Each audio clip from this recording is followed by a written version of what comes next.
And our next set of speakers are already here. So let's move on to the next very exciting session of the day, which is on the generational shift, shared workspaces, new dynamics. Yes, so now we will be talking about the workspaces and how they are changing with the new, the young blood which is coming in this sector. Let me introduce our session moderator, Ms. Charu Thapar, Executive Director, Property and Asset Management, Asia Pacific, Head of Strategy, Platform and Emerging Markets, India, Indonesia, Thailand, Vietnam, and Philippines for JLL. Charu is a senior industry veteran with over 25 years of experience in real estate. While working directly with Asia Pacific COO, Charu mentors key emerging markets to provide delivery solutions to clients, promote technology, increase market presence in the PropTech space, strengthens cross-border collaborations, and foster stronger partnerships with clients. A very warm welcome to our moderator of the session. Let me now welcome our speakers in an alphabetical order. Our first speaker of the session is Mehrotra, founder and chairman, 315 Work Avenue, managing director, Nestavera Group. Manas is a serial entrepreneur and one of the leading voices in the new generation co-working space providers in India. His focus is on providing spaces that create conducive, functional and inspiring workspaces with a modern aesthetics. Next panel member, let me introduce Monika Misra, founder and general manager, Ikeva. Monika has more than 15 years of experience in hospitality and real estate industry. She is passionate about brand building, sales, and in delivering high quality services to customers. Our next panel member, I introduce Mr. Mukul, Director, OYO Workspaces.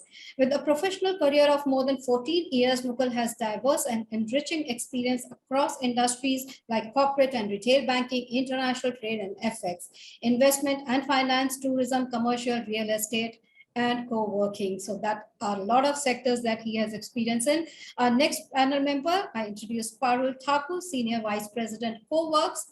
Parul's multidimensional career with the hospitality industry started in the year 1997, and over the last 2 decades, she worked in various disciplines in leadership roles, creating winning teams and growing organizations from the grassroots upwards. Our next panel member is Shesh Paplikar, co-founder and CEO, BHIVE. Shesh worked in the technology world for 11 years before starting BHIVE in 2014, and he brings varied experience from starting a company, working on Wall Street, startup experience at Bangalore and New York City. Our next final member for this session is Vaibhav Joshi, Executive Director, Tablespace. With over 16 years of experience in commercial real estate, Vaibhav has thorough market knowledge, strong relationships in the industry, as well as the vast experience in leasing office space across banking, insurance, IT consulting, pharma, manufacturing, media, and shipping and logistics. So this is our expert panel for the topic. Charu, our moderator, I hand it over to you now. Thank you so much, Sapna. Am I audible? Yes. Sapna, thank you so much for inviting me for this panel. And also for assembling such a truly balanced and a diverse panel. Thanks a lot. So our topic today is generational shift in shared workspaces, and is it a new dynamic? All our panelists come from the shared and flex space industry. The industry itself has seen a lot of ups and downs over the last 2-3 years, but I think its resurgence since the pandemic is here to stay. If we see some of the figures, and all of you know it better than I do, I think currently about 35 million square feet of flexible office stock is available across the country.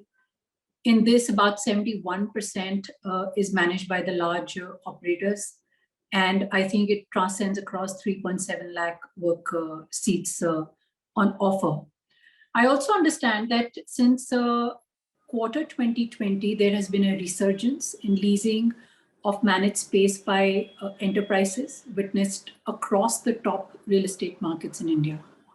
In 2021 itself, the managed spaces saw an all-time high, with enterprises leasing almost up to 80,000 seats, etc. I also understand that since Jan and Feb of 2022, about 23% of all leasing activity has been for flex and serviced office spaces, right?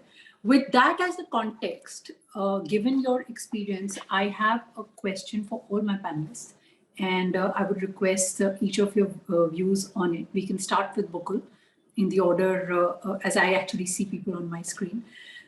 So as an agile working space starts with a set of values and principles, which in turn really guide the smarter workplace and also, are fundamental in making portfolio decisions.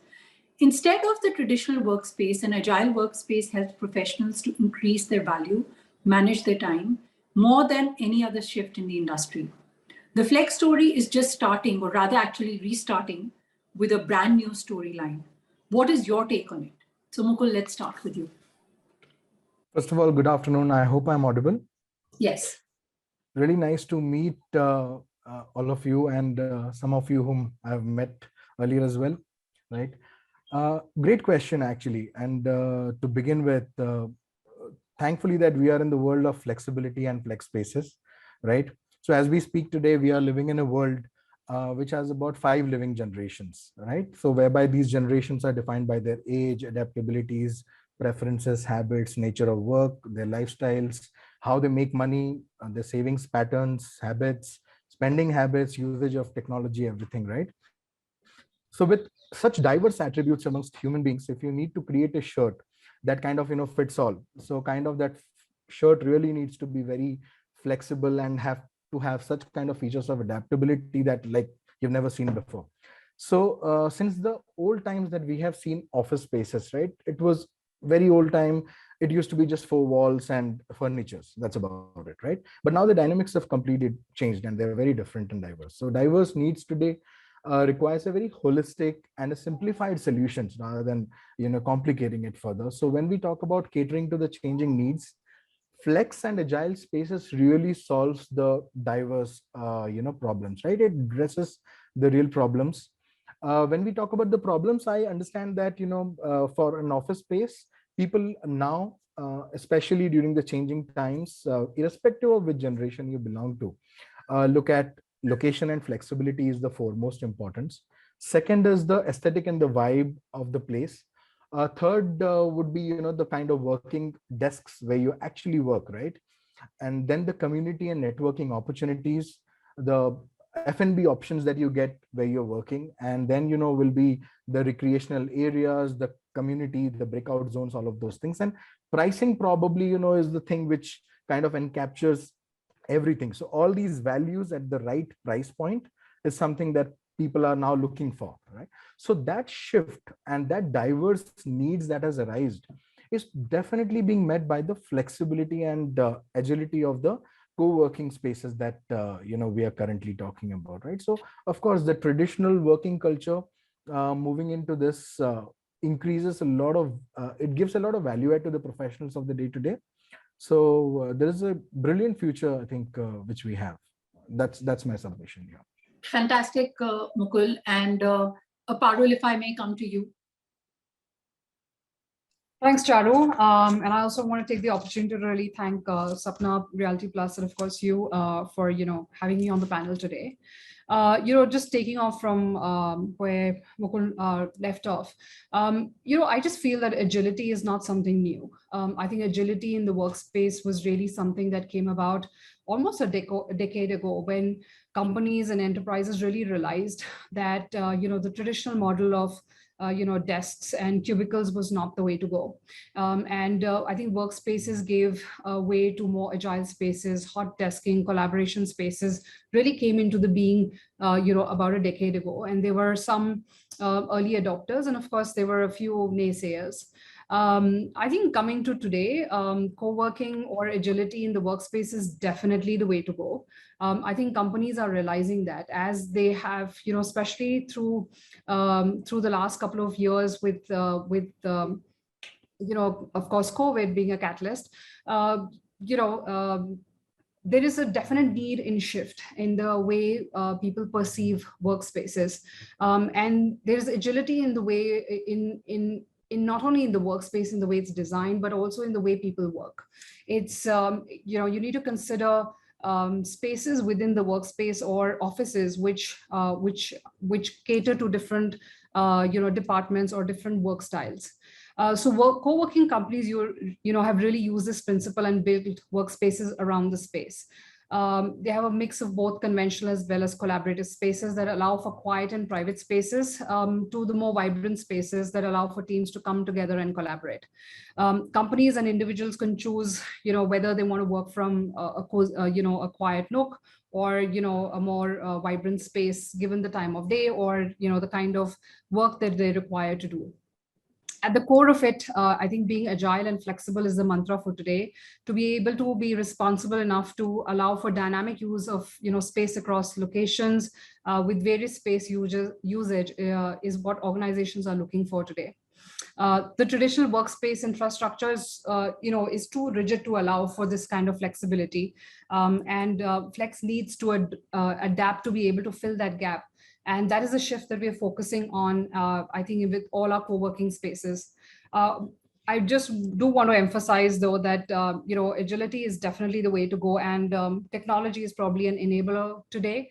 And co-working companies invest on behalf of the individual companies really to pull that together and offer a seamless package, to our customers. So agility is definitely the way to go. Thanks a lot, Parul. We hear the same, allowing the companies to focus on the jobs and leaving, the management and taking care of day-to-day operations to someone else. With that, Manas, may I request your view on the same thing, on the same topic that we were talking about? Thank you, Charu, for having me here, and thanks, Sapna and Realty Plus for having. Let me start with this. In the entire country, we have 9 crores population people, who are going to be, whom we have to cater for as a workplace. So these are the people who are going to be looking for a job. As itself, it's a pretty good number to look at it. From all global perspective, this is the second highest numbers coming globally. These are all the young youth, which is coming in. Definitely, they have been building in a culture where from their initial inception age now, they have started looking at different options, different flexibilities, different thought process. Everything has started, from that perspective. Even in schools, colleges, the programs has become with varieties of options, giving them different possible solutions where they can look at it, and build their career upon. So it's started coming from from the very early stage. So definitely it's something which will also last for a pretty long time, is what we could look at. Definitely, agile workspaces are created to inspire people to be more productive. It is smart and addresses the current needs of the people who inspire to make career that is more on fulfilling and not just providing traditional workspaces. Traditional places was just very standard and were not the need of the hour. And in today's world, when people want more and they look for more value in everything, that is exactly where agile comes in. So the story has just begun, according to me, and the market has just warmed up. Rather than I will say that it is on a late stage or something like that. So I think there's a huge future in coming in there.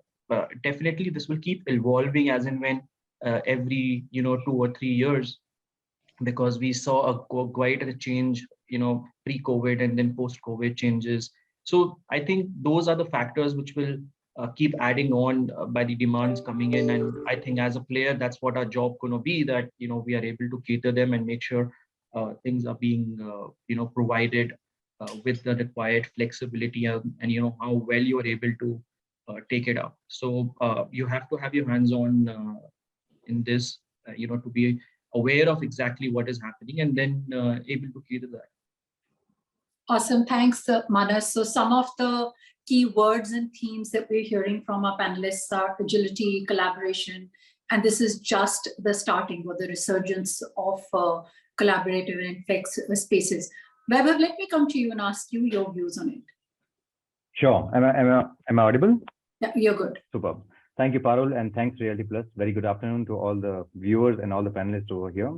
While I would echo exactly the same response that every panelist over here have given, And I'll try to tweak my response to a certain extent over here. See, the flex industry is not a very old industry in India, but definitely it will continue, and it will continue to grow in India for sure. Charu, when you mentioned that certain numbers about number of seats in 2020, 21, and H2 22, let me put that in terms of the acquisitions that the flex office has taken and the seats that were leased to flex, under the flex offices in the last 3 years. In 2020, the share of flex office transactions was a mere 8%. 21, it rose to 12%, and 22, H2, only H2, it has touched 20%. So this itself is a testimony of how flex offices has become so important for all the corporate real estate heads, all the businesses to, consider while there is an office space requirement. But I agree that there has been a facelift in the flex industry after the pandemic. Corporates have realized the importance of what real agility is, real flexibility is. At the same time, there was one of the points in your questions about the value and the power and the empowerment, etc. When a person or a company just gets started, earlier we would have heard that I started my company in a room, or somebody started a company in a garage. But today, everyone has the opportunity to open their own office in because they can only have a smaller office to begin with, in one of the co-working or a managed office operator. So yeah, this industry is here to grow a lot. I can tell you that. Very confident on this. Yeah, that's truly transformative, right? For a young entrepreneur to have an office space when they're starting out, even if it's a single seat. What are your views, Shesh, on this? Hey, hi, Charu. Thanks a lot. If you don't mind, I just want to understand the very specifics of like what we are trying to get on the question. If you would repeat that. Yeah, sure. Sure. So, this industry has, instead of the traditional workspaces and agile workspace help professionals to increase their value, right? Change the way they work. The flex story is really just starting, or rather restarting, with a brand new storyline. And what's your take on it? So we just wanted to set that as a context, and then we have specific questions for each of our panelists. Okay, sure. Of course, I think so. Traditionally, our industry has solved a lot of problems. I think to start upon what I keep telling the same thing, what Vaibhav was saying, there's really no need to start in a garage today. Of course, I think the garage equivalent in India is really apartment, that people don't have garage. There's really no need to do that, and that gets into a lot of things, right? Because in fact, it's probably cheaper to start in co-working space. The flexibility and agility that it gives. I used to work in Wall Street, and if I would try to take a comparison, most marquee assets, I don't know about every property, most marquee assets, the minimum tenure they would expect was 10 years. Like, for a commercial leasing, right? I mean, just imagine 10 years leasing, like how many can really do? So what would happen is, only companies like, JP Morgan Chase, that used to be the biggest tenant of New York at that time, probably today also, right? Only they, it was designed in such a way that only like they could go and take those best assets, right? Whereas in today, because of our industry, the choices have increased. I think people don't realize a lot of times everybody now thinks it's a given, right? That, hey, I can get it for a day, I can get it for 6 months. People, when they come and renegotiate terms and all, I tell them that you're not even understanding the fact that how much risk we have taken. And because of the risk that we have taken, we have unlocked a lot of capital, I would say, for our own startups, the companies out there. Their risks have been reduced, because of which, trust me, they're able to divert their capital in a place where they are better suited to do, right? They are more agile, and probably there is more innovation possible. If our industry doesn't exist, BAM, tomorrow, if it doesn't exist, trust me, Bangalore is not going to be exactly the same, or any other major cities. I know Bangalore well, and Bangalore just is a better example, as it's kind of a lot of startups are in and around.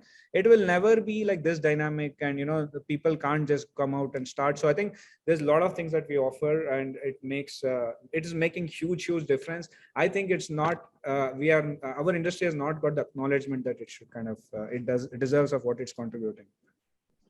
So, Shesh, also another word I often hear from the startups is the respectability it offers when you are starting up in a new thing. But with that, I want to come to you, Monika, and then my next question also is to you. So let's hear your opening remarks and then get on to the question for you. You're on mute, Monika. Am I audible now, Charu? Yeah, super. Yes. Hi. Good afternoon, all. To Charu, Realty Plus team, all the panelists and the viewers, thank you for joining on a Saturday afternoon. We hope we make it worth your while. Well, okay, so Charu, today I look at it, right? So why are we here? We're here for a particular need, a particular pain point, and what we offer and give is an extension of the need. Yes, there's employment and obviously there's space, but the reason for this need of agility, flexibility is because that's how businesses have become today. That's how in every industry has become today, the more traditional ones and the more new age ones. And while we have the whole set of generations, which is your baby boomers, Gen X, millennials, Gen Z, all of them, their needs are varied, the industry's needs are varied, the consumers' needs are varied. And this industry, which is the flex, is creating spaces that are sometimes in tandem with the needs and sometimes futuristic.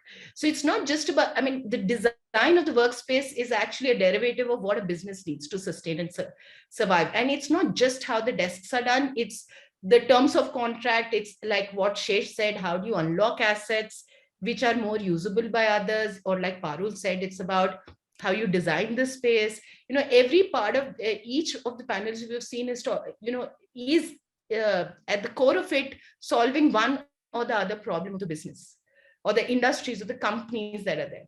And we will keep having facelifts and we will keep re-emerging because that's what we'll do. We started so-called business centers, and then it was this hip co-working, and now there is more managed office and maybe another term. We're solving problem before companies realize that this is what we need. And sometimes, yes, we're just in tandem with it. So yes, we keep we'll keep researching, whether it's pandemic, whether it's economic recession, or it's because just the way industries change and companies change. That's why the core of our industry, it's called flex, because we're that agile and that flex, and we will keep addressing these needs before people need it. So that's my take. So super, because my next question actually is related to what you just said. So, while the shared workspace industry started largely or was seen as cost-effective solutions, you could do smaller teams, freelancers, entrepreneurs, startups. Of course, I think it caters to all of that. The move has been seen now towards a full bouquet of service, right? Managed workspaces has, been driven by rising demands for enterprise solutions from corporates. So how is the flex industry addressing the enterprise and the corporate solutions? And I know, Manas, you also have a take on it, specifically when we were discussing earlier, but Monika, you go first, and then we'll go to... Charu, it's coming back to recognizing and understanding who's the customer and what you really want to offer to them, and whether you're creating that value for them. And this is, I'll give you an example of a conversation I had with a startup founder who was based out of one of the largest incubators funded by our government in the city that I'm in, Hyderabad. And they said, as the team grows, you have very specific needs of a team, and you can't necessarily be out of an incubator and accelerator anymore. And depending on the industry you are, whether you're in deep tech or whether you're now in AI or you're in Web3 or each of these, their specific needs. So which means you need to customize them. You need to give a solution that's needed for them, and that also is tailor-made to the scale at which they are. So very, very large multi-billion-dollar companies would have specific requirements. Young startups, which are still unicorns, have very specific requirements. And while they are at different stages, right, Charu, they're still eyeing for and vying for the same employee pool, the large as well as the young startups. So one thing that the managed offices do very well is, at least in terms of the space and the environment that we offer, we kind of create a leveling field for them. So, when an employee is looking at a young startup that's just been funded versus another that's, say, listed in either our stock exchange or, say, New York or London, at least from an experience in office, while we are not here creating cultures for them, experience-wise, it's a level field. And that's one that we add. At the same time, managed offices, we are able to give that asset to a company which they would have otherwise possibly not been able to afford in the holistic piece of things that we give. So there is space, there is design, there is interaction, there is actually a lot of culmination of their culture into the way you design a space. And that's just the delivery of the product. That's still the delivery of the product. The more important is what happens after they're onboarded. The experience, the service, how the team's taken care of. Are we really taking away the pain points that we're saying that, you leave all the problems to us, focus on your core? That's the experience. And it's not short term. It's at least 2.5 to 5 years or 10 years sometimes. So that's a consistent delivery of experience when it comes to taking away the pain points of core. And then this beautiful layer that, Mukul also said, that we talk about community. Even us who are in Gen X, we want to be part of a social construct. We want to interact with people. That's how we get creative. That's how we get innovative, even if it is not to chit chat. And we live 16 hours of our day sometimes in office, or maybe at least 12 on an average. So your work is no longer just about office. It's about your life in office. So, the way these us as a team, as managed offices, we're addressing each part. We giving you what you can't possibly afford as an asset class. We giving you a design experience that works with your culture. We're adding engagement to your team. We're taking away pain points. We, of course, add the flexibility to grow. It's just as holistic as every pain point when an enterprise looks at it. Great. Thanks. Manas, you want to take the same question. So, given the rising demand from enterprise and corporates, how is the flex industry addressing these corporate solutions? Monika covers most of the things, and good you given a first chance, so I have to speak lesser.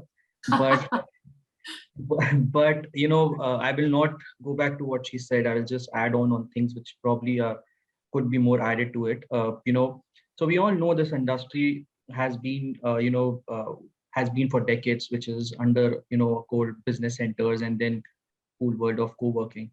But since the co-working has a model entered, it has evolved also during the last 7 years. The co-working is a well-known across the continents, and it's a well-known name in last 7 years. And most of the places it's available as a co-working centers, and people know what co-working is all about. However, there has been a little bit of a uniqueness which a market like India has actually seen. Which is on the lines of custom design office solutions. This model is a model which is very core to India right now, and India has been the one who have been developing this market. I have traveled globe. I mean, to see around. I have not yet seen somebody who is doing an enterprise office solution still in the prod. So something which has still not reached, outside the country. And I this could be an opportunity too for a lot of people. But yes, it's something where the people in there, have been demanding, the clients have been demanding. So, the way this market has derived itself is all about flexibility, all about, it's just not the operational flexibility, but also the design flexibility, which sometimes are not possible on a normal co-working. So I think that is what, is making the India to be a unique, and that's why India's numbers are going drastically higher. And it's not a big thing that probably in 2 years, you will see India's is the highest, player in that co-working sector. Enterprise will play the maximum role, 70 to 80% is going to come in there. So definitely there is where the maximum cream lies, right? So it's very important that, how we are able to cater that and make sure that, things are taken care of there. Fantastic. So Mukul, my next question is to you. Sorry, my screen has moved around. Okay, there you are. How can flex space accommodate all types of generations and provide the same comfort and confidence to all? I mean, I remember, 5-6 years ago when our office went flex, you're a person of my generation. I didn't struggle, but I was like, oh, wow, I don't have a place now. I mean, every day I'm looking for a new place to sit. And then, within a few months, you actually enjoyed that, right? You're sitting with a new person. I mean, I think JLL was one of the first offices to go fully flex and hot desking, et cetera, et cetera. But you do this, at a much larger scale. So how do you accommodate people across generations? So first thing, I think the preconceived notion might be for a lot of people that when you talk about the flex space, it is the new age thing, and hence it caters to the new age requirements of the millennials and the Gen Zs probably, but that is not so. That isn't the case. I think, if you see at OYO Workspaces, at our Innovate centers and our workflow centers, we have majority of our clients which are traditional enterprises, where the average age is anything between 35 to 45 as well, right? So a large chunk of our members are basically from the traditional set generation, right? So now the product offering primarily, which is design, and a space like Manas said should inspire, right? And office suites of different configurations, like say hot desks or say dedicated desks, private office suites. These things are something which is irrespective of which generation you're from, it caters to all of them. At the end of the day, everyone wants serious office spaces as well to work, right? Whether it is silence or neat and clean desks, good, spacious desks, for that matter of fact, good storage spaces, all of those things, right? Plus convenient and collaborative spaces to interact with and network as well, which takes care of a lot of other requirements is also. Couple of things like daylight, greenery, aesthetics, food and beverage services. Now, these are certain things when I say you can resonate that irrespective of which generation, if I ask you that, okay, this particular feature, which generation does it, go with?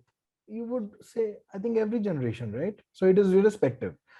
Now, flexibility, flex spaces or any managed office spaces, as long as they're taking care of these requirements, right? And it's very simple to accommodate all these types of generation or any kind of diverse requirements, because at the end of the day, all the needs are being addressed here.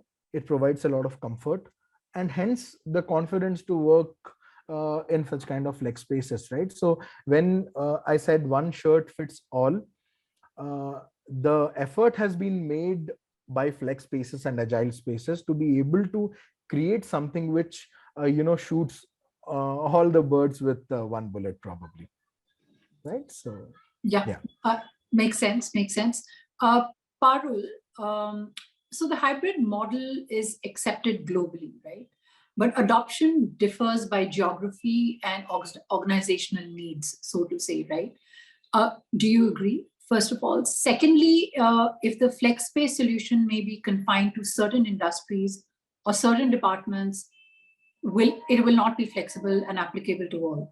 From which industries do you see maximum demand come in for the need to occupy the spaces that you have on offer? Thanks, Charu, for that question. I just feel that I think the hybrid, and as we can see across geographies right now, I think the need for flex is transcending from tier 1 cities to tier 2 to even holiday destination. I think Goa has become a premium destination for flex right now, and you can see the amount of take up that there is in holiday destinations. So I think there's a definite shift and definite need across geographies for adopting to hybrid models. So I don't think it's restricted to any particular geography, or it's not. I think the understanding of what flex is changing. Co-working was considered as a place for and I think Monika mentioned this as well, that earlier it was only considered as a place for startups and as well as new entrepreneurs to really take up flex spaces. But as I said, the need for flex is changing now. And I think that's dramatically changed over the last few years, with COVID definitely playing catalyst. I think the companies looking at hybrid solutions for their workspaces today to cater to the individual requirements.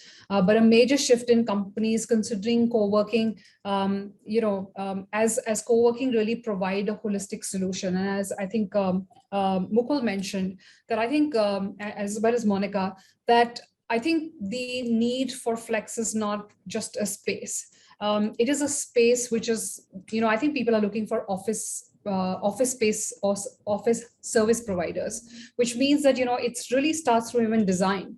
Companies, as they are looking at their workspaces now, are looking for people or companies to really help them through the design phase, as well as, of course, through, the end solution. And that's what co-working is all about. And I think co-working companies will soon be called service office providers rather than just co-working, because, we're really addressing a need, for organizations. And I think organizations are definitely, I think the hub and spoke is there to stay. I think companies will continue to have headquarters and then, hybrid models across different geographies to, cater to their employees closer to workspaces. And also depending on the team dynamics, if, there is a need for absolute privacy, or, there will be headquarters. And then, of course, there are these, as I said, hybrid models where it'll allow for flexibility, for not only flexibility in terms of, hot desking, etc., but also flexibility in the tenure of, of the space.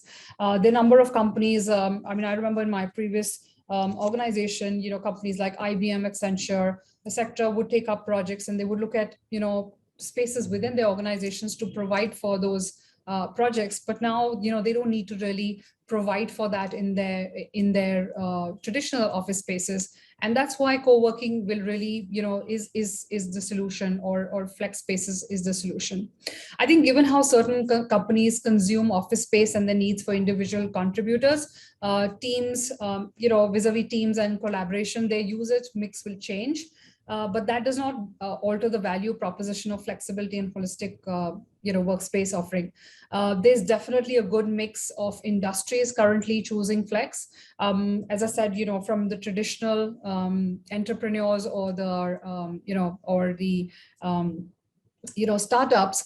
We're now seeing the enterprise shift dramatically, and what is surprising is that BFSI, which would have traditionally never looked at co-working, is now looking at it. So in terms of the industry, as you asked, we're seeing name the industry, and it's there in co-working currently, with starting from education, media, consultancy, tech to BFSI. I think they're all more gravitating towards flex spaces. So thanks a lot. I think we're well established that it's not just a generational shift, and it's here to stay as a concept. Talking about, the significance across the office market, Vaibhav, you touched upon the absorption rates a little bit earlier on when you spoke about it. So how do you see the trend of, office requirement moving from conventional spaces to flex and agile spaces, right? In terms of, I think, adoption, you said already over 20% of all leases are being made by the flex and the hybrid operators. So what really encourages a corporate real estate decision maker to explore and look at managed flexi offices versus setting up their own enterprise solutions? Sure. So Charu, before I give my response to this question, I must tell you that at Table Space, we are a pure play enterprise managed office operator. So obviously we are not into co-working as such. And, we typically look at leasing over 100 seats as bare minimum for long-term, transactions only. Now, times have changed, and the way the office space requirement is being looked at has changed drastically in the last few years, and especially after pandemic. I can tell you, basis my experience of doing a lot of commercial brokerage business in my last 15-16 years, and I'm sure all the panelists over here would 100% agree with me, and the viewers over here, that typically the requirements used to come in square footage. But now the requirements have turned, and the requirements are coming to us in number of seats basis. Yeah.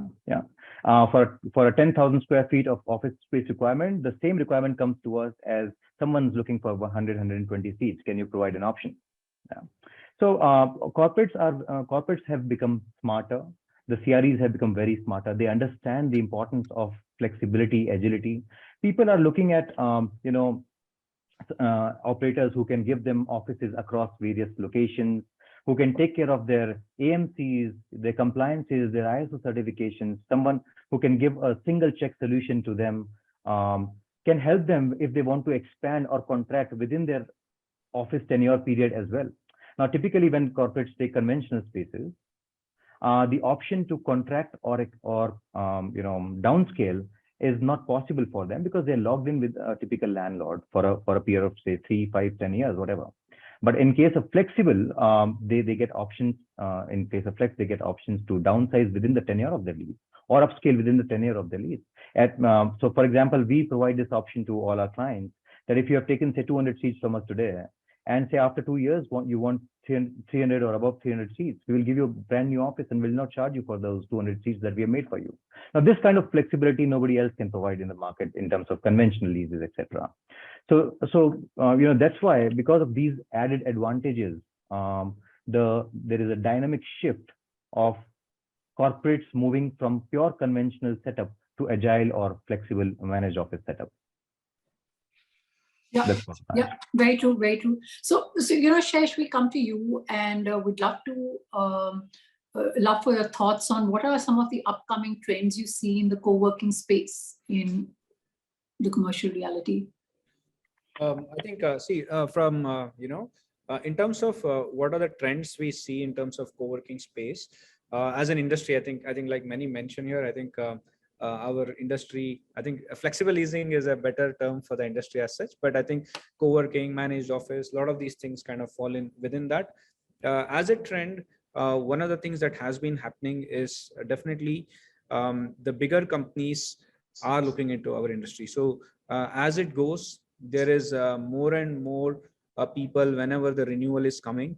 One amazing thing that has happened is, I think while we were all working and obviously branding, marketing, PR, whatever as an industry, we were constantly changing the thought process of leasing teams to rethink and consider us for sure, right? There was a time, I remember in 2014 when we started, it used to take a long time to even explain to you what is co-working, So obviously things have changed. And over a period of time, I think all of us here and many of us in the industry have made people understand this. And I think very interesting thing that happened with pandemic is that I think it accelerated the thought process to rethink, right? It forced everybody to generally rethink real estate. Hey, should I give permanent work from home? Am I going to go hybrid? Or if I go hybrid, should I consider? I think everybody started looking into costing. A lot of times I've been trying to explain. Sometimes, I think people used to by default assume, hey, if I take co-working industry, I'm definitely going to spend more, right? We used to try to explain that it's not necessarily the case. There's so many kind of optimization we can bring in, because of which, your cost would also reduce. You'll also make money. It's a win-win. I think I really think that the whole pandemic scenario, I think for many industries, that everywhere in different industries, people have rethought what they need to do. It forced people to rethink, right? Something that used to be like, hey, I'll just keep, okay, release expires, I renew. Oh, okay, release expires, I renegotiate, I renew. I think that kind of a thing is gone now. That is benefiting us a lot. So I think for most companies, whether they will take our industry or not, they definitely consider before renewal. They at least consider, should I do this, right? I think that's a big deal, which I think what happens is that once you start considering, invariably, some of them will end up with us. And I think that is already happening. The sizes of the deals have gone up, and in fact, I think most of us here, I think some of them have been ahead of me for sure, that they were already always focusing on bigger deals. But I think on an average, it kind of became apparent that you need to really, the bigger deals have to be looked at, and more bigger deals are coming. It's going to happen. And I think like statistics, of course, I don't know exact stats. I think Vaibhav knows more than me, is that the percentage of the real estate that our industry will consume is going to go up. And also what will happen is invariably when people take and leave, our industry takes, but we don't leave the buildings. So lot of marquee assets, in my view, over a period of time will end up with our industry only. Like a lot of really right location, right price properties next to. So as it kind of keeps going over it, because once we snap a good building, our industry will not let go it. So over a period of time, my expectation is that in 5, 6 years, 7, 8 years, and then eventually real estate is something you cannot print like notes or something, right? That's the advantage of real estate. If I hold that asset, that is amazing. It doesn't matter. There is always a demand, right? So I think that will continue to happen. And eventually, things are good. I mean, maybe, it's good for me to believe that way, but I think I really believe that larger deals would happen. And as a trend, I think as it was mentioned, even companies that are in finance, etc., they wouldn't even think of it. They've realized that, hey, you know what, it's not, you can still build your security, whether it doesn't matter. At the end of the day, whatever can be done in an independent building can be done, right? Once upon a time, people used to think going to tech park is a risk. There are so many companies in a tech park, right? I would rather be in my own independent building somewhere, right? But now then trends change, right? Now it's like I tell them it's the exact same. If you can be in tech park, you can be in like a large place, you take a floor from me, and all of these acceptance has grown, and it's good for us. And other things is I think one of the bigger trends I see is a lot of people thought co-working is an easy business as entrepreneurs, right? Like too many people jumped in. I think that has got rationalized a bit.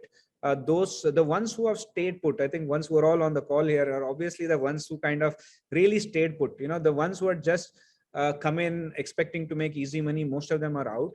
I think now it's healthy. It's healthy for all of us that all of us are here to make profit in that sense. And of course, a healthy profit competition will be there. But I think now, investors wise, I think other big trend I see is people do see it as a, I think, there were a lot of debacles that happened in our industry, right? Any investor used to run away if they wouldn't even talk if I say co-working. Now I see personally so many inbound, even though we're not raising money, so many reach out to me, hey, are you guys raising money? We are considering this industry. I think it has become a mature industry, acceptable industry, more talent available, who understand this, etc. So, and I think even for large customers, we are an accepted solution for sure. So that's few of the trends I would kind of pick on. So, I think everyone has established that it is here to stay. It is gaining popularity amongst all sorts of industries across generations. I just want to very quickly touch upon and briefly, Manas, coming to you. What are some of the challenges you see ahead of you, given the office market is recovering? There's immense importance given to user privacy, technology, etc. So what are the some sort of challenges you see, and how do you typically address them when users come to you? Very briefly, please.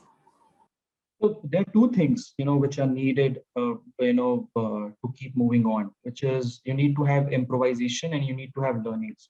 Now, to improvise and to have learnings, again, what you need is a competition, because that helps you to understand what the other people are doing and also give you a possible idea of how you can take that up and come up with a better solution.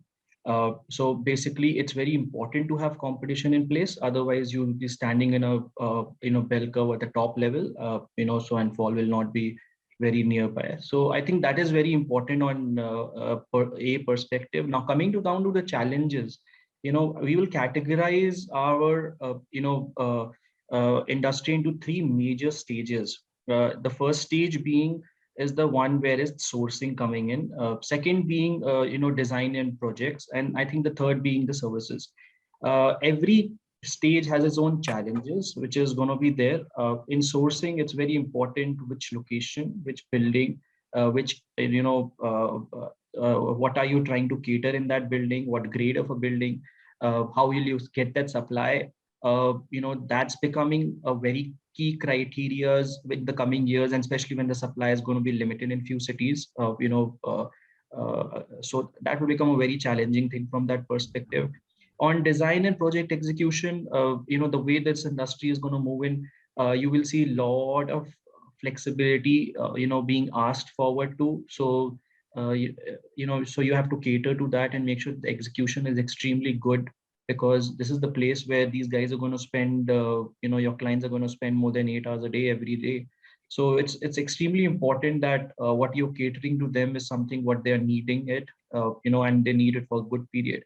So that's very important. And then the most crucial one is, on the services, because that stays for a very long period, maybe 3 years to 5 years, depending upon your client requirements. And uh, in that, it's all day-to-day things which comes in. So if you are running a 5-star service, you have to cater them in a 5-star way. But if you will run a 5-star service, you will say you're running a 5-star service, but you want to cater in a 4-star way, you don't have a future. So I think that's very important, that we need to understand at what star and what category we are in, and we have to serve it in that manner, because that's exactly what the client is looking forward from us.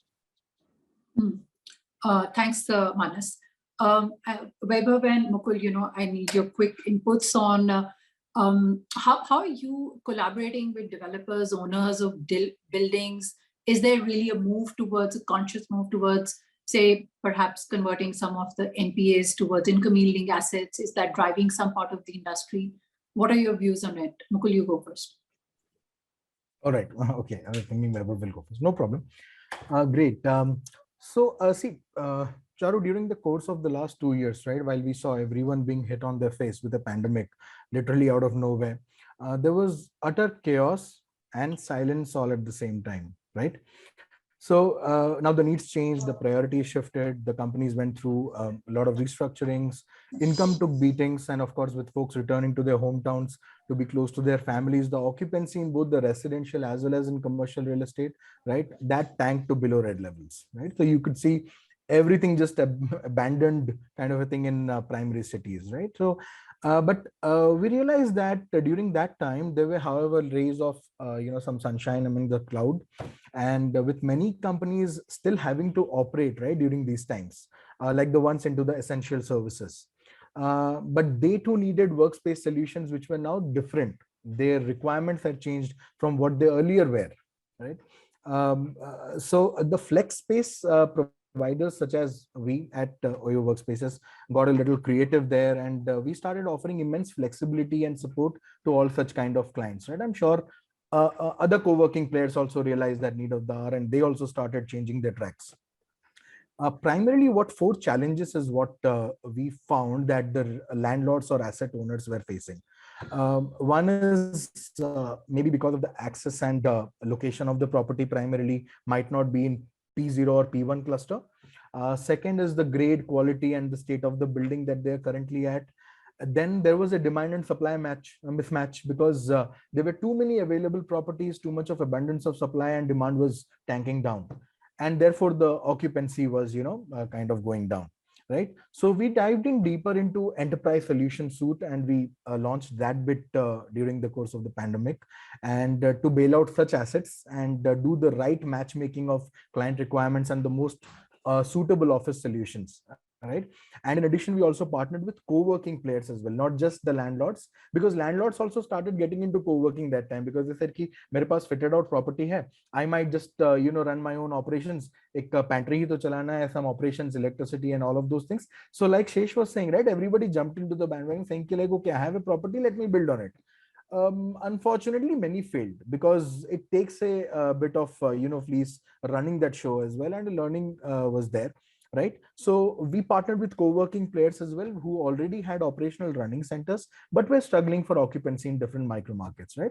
So we brought in our core competencies and our learnings to solve these problems, and to give you one proven statistic that 70% of the assets that we have onboarded so far on this model is running between 60 to 100% occupancy, right? And that too within the first 3 months. So the rest have been recently onboarded, so their occupancy is gradually growing. So that is a clear-cut revenue inflow that has come into properties which we kind of onboarded, which was struggling, right? So how we did it primarily is with the below solutions is, number one, co-working operators are not just popular to create great workspaces which inspire and are functionally sound, but also by the virtue of the brand and marketing efforts that they have, right? And the sheer network with the enterprises, with the IPCs, the brokers and everything. They have a very robust demand engine, right? So this brings a lot of leverage, and this, could help assets by bringing in that awareness of such kind of properties, and hence it was monetized. Second was with the changing needs of the companies. For instance, like Shesh was saying, right, earlier banks, financial institutions, or data security firms, lawyers, chartered accountancy firms, they never thought anything beyond traditional offices or fixed long lease offices, right? But that changed, and we saw requirements coming in from there as well, right? So that added and made us realize that there is demand even during such difficult times. So the opportunities have which these asset owners were probably not aware of, and they were not able to convert, that situation had improved and gotten better. And now we were in a situation which was best of both the worlds. Like, one is 2020 BC, before COVID, and one is post that, right? So we were in a situation that we could cater to these two kind of requirements there.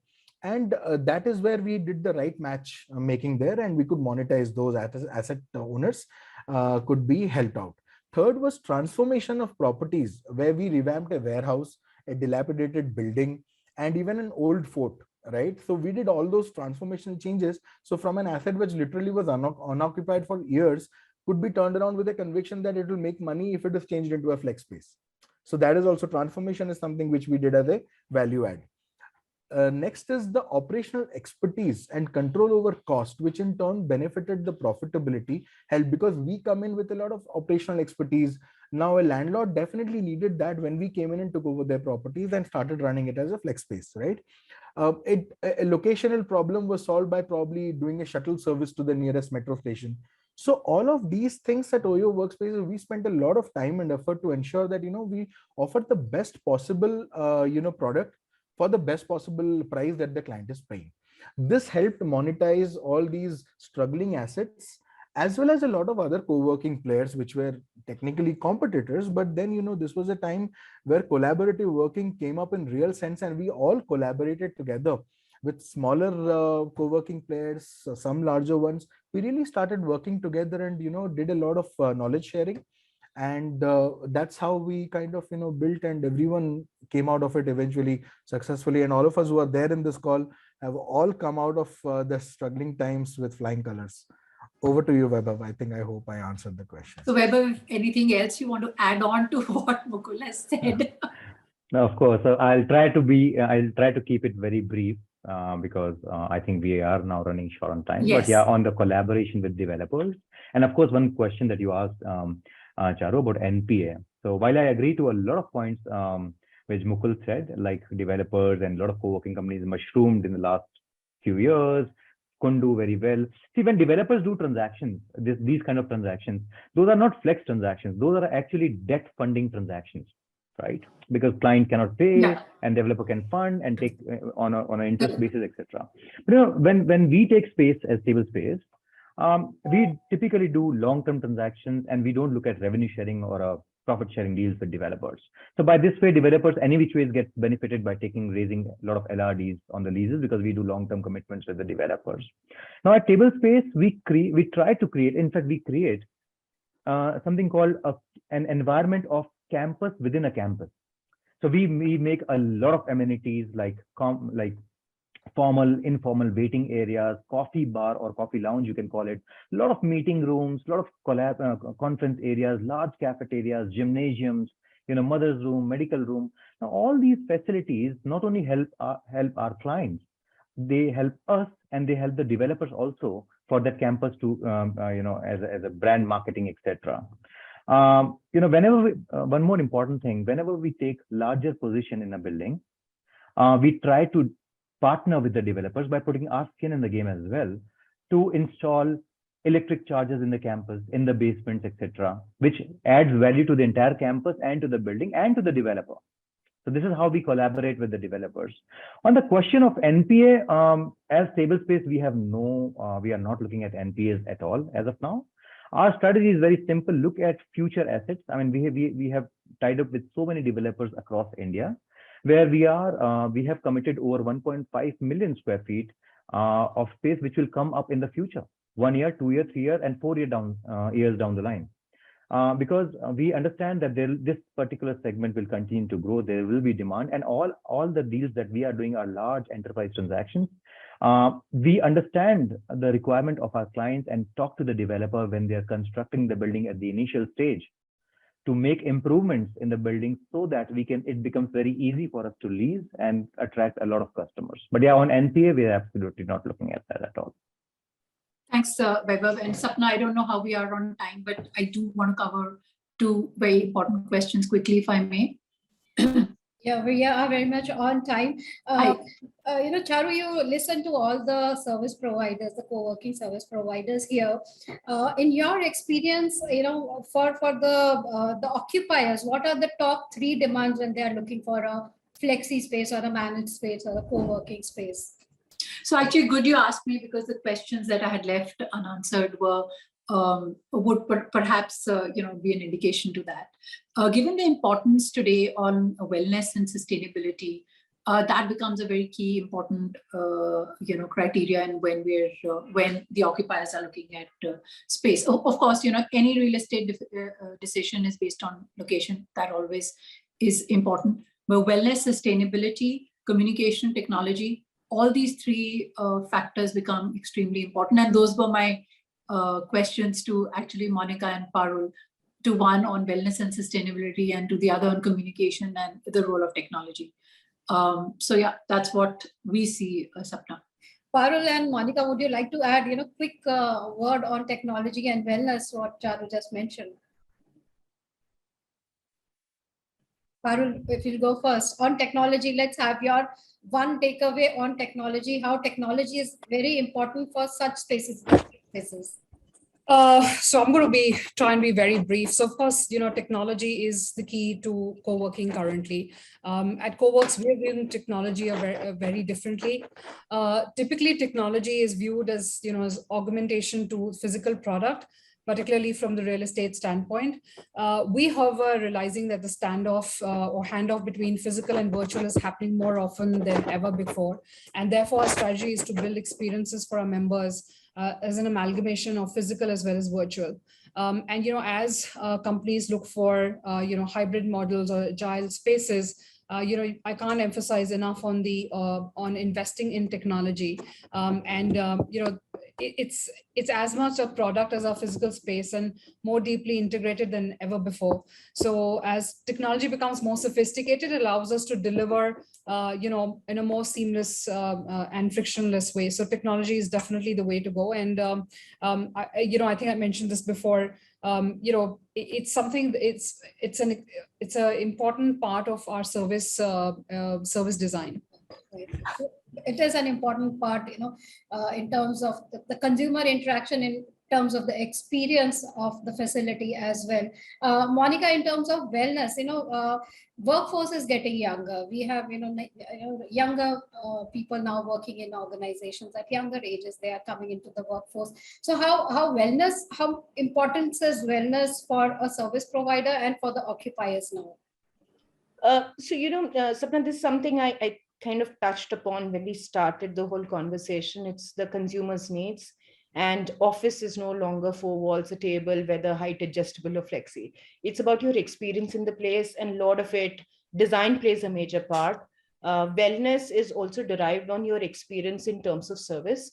Your wellness is all the add-ons that each one of these panelists have talked about. A lot of them are common, some are unique.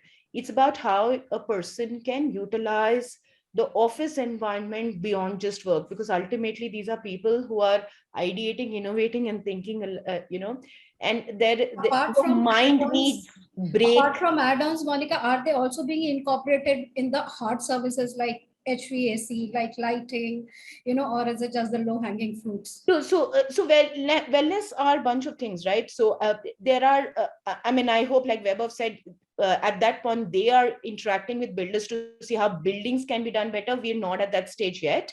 But from level of services that we control, yes, HVAC, water treatments, and electricity, where we look at that's more being environmentally conscious and how you can ensure that your carbon emission is lesser as well. So that's one aspect. The second aspect is generally the mental well-being of the person that is there. It's also how how your design and aesthetics actually add to both aspects of wellness. One, increase your energy and productivity, at the same time give a calming effect. So that that's how you design your thing. And wellness is derived from how you use technology to understand where your pinpoints are. You can't just design wellness on its own, whether it's at the services level or at the experience level. That's right. So we I know all three, Charu, like said, that all three are very important for a workspace, whether it is flexi or a traditional workspace. Sustainability, flexibility, and the technology now integral. One question that has come to us is that co-working or a flexi workspaces are a new real estate asset class. So in terms of government policy support, is there something the sector is looking at? We'll have views from all our speakers quickly. Charu, starting with you, is there some kind of a policy support required from the government? So I think to promote anything, there is always a need to have that policy that props it up, right? I mean, there's several initiatives we're requesting the government to take in the real estate sector, ad nauseam, really, so to say. But given this segment is so aligned to real estate itself, whatever you're asking for that sector will automatically align to it, right? But other than that, specifically for the flex and tech, I think some of our panelists here would be better poised to respond to that. Yeah. So Manas, let's start with you. Manas, what you have to add, is there some kind of a policy support that can encourage, boost the sector? Yeah. So there are a number of things probably the industry needs, but just to cater, one of them is a lot of support which can comes on on the financial side, where it's on input credits. If we could use those credits, GST, if that could be come in, that could be really a great saver. We have written a paper to the finance ministry last year also, and we'll be planning to put it again in the current year. I think that is one thing which we surely are looking forward to as an industry, which will help the industry to, at least manage the cash flows also in a better manner. GST, one pain point Manas pointed out. Vaibhav, you have to add to it. What kind of a boost government can give to the sector? I agree with Manas, but I would like to add one more thing. Definitely SEZ. There's a huge, chunk of requirements every year that the SEZ campuses are, absorbing. And with the sunset clause, which went over a couple of years back, I'm very certain that by end of September there'll be some policy change in the SEZ where companies from different, which are non-SEZ companies, they will also be allowed to participate and take spaces within SEC. So this is something it's a great market for all of us over here at the panel. I think they should do something about it. Because plus, just to add, there is a lot of space which is available in SEC right now. There are a lot of clients who want people like us to invest in their capex, take space from the SEC authorities, take care of their operations, etc. But unfortunately, we are not able to do that as of now. So yeah, this is one point on SEC. Government should do something. Okay, that's one area where we need to work on. Shesh, your viewpoints on this. Yeah, thank you so much. I think one point I'll kind of bring in is, I think the TDS aspect. Our industry cannot be treated on par typically with a builder. What happens is that if I'm a landlord, the entire rental is kind of seen like bottom line, like almost, right? Because they've already spent the money and there is very less services cost from the entire rental, and common area maintenance is taken separately.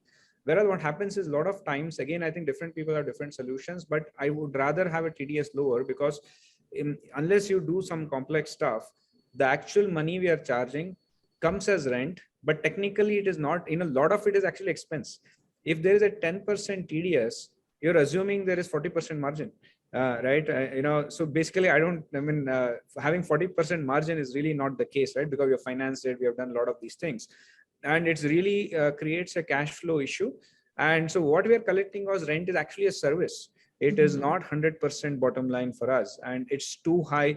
And it has to be by, instead of figuring out a lot of workarounds and getting certificates from some of your clients, etc. By default, it should be understood that if you're in this industry, you are not making 40% margin. So it has to be rationalized as a TDS. I think that'll make a big difference. Okay, so some kind of structures I think we need to find, in terms of how this sector works. Parul, you have to add on something, how, what are the pain points where the government can step in and probably, give a boost to this very young sector. Something I'm really going to piggyback on what Vaibhav said, right?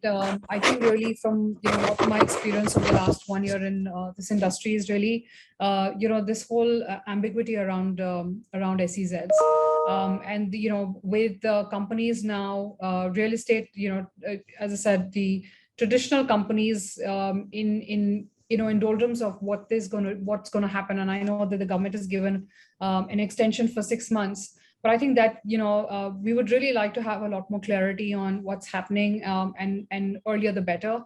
I know the initial understanding was that by September, we would know which direction this is going to change. But I think, if there was clarity earlier, that would definitely help. That's right. That's a Mukul, you want to add on to that? Any other aspect that we are missing here? No, I think it's fairly covered by everyone. Okay. Pretty much resonate with what Parul and Shesh also said, and even with that. So one is the tax, GST, and probably the SECs is something that we need to address. Monika, what do you have to add here? Sapna, Charu, per se, recognition of this, while it's a subset of real estate per se as an industry. So, your tax, GST is a factor of that. Also, the legalities of flexi leases, service agreements, subleases, once, it's like what happened when your e-commerce came in, there were laws being formed. As the industry grew, I think it's time that laws are formed for this industry, which are specific for this. Because there's customer protection that we needed, the service providers had to be protected. Like Manas talked about GST input, TDS, very important in terms of cash flows. It's just specific policies. We can't forever be a subset of real estate and everything carries on from the parent industry. That's right. So this sector has to be recognized as a sector in itself, right, rather than just being, maybe a part of a bigger real estate ecosystem. I think that was a wonderful conversation we had, and Charu, very wonderfully you moderated, and I think we covered almost all topics of this segment, and the workspaces, how they are changing, and how people are now, a lot of industry reports point out to that this is the future, and our speakers here also consolidate that point that flex working spaces are here to stay. So thank you so much everyone for being here with us. There are challenges, yes, we need to work accordingly, and with such young panel and such young entrepreneurs in this sector, I think the future is bright. So thank you so much, Charu. Thanks to our panel members, Ms. Parul, Thakur, Mukul, for being here with us, Shesh, Vaibhav, Manas, and Monika being here and part of this discussion. Thank you so much. Thanks, Sapna. Thank Thanks you. to everyone for giving up their afternoon Saturday snooze. So, thank you so much.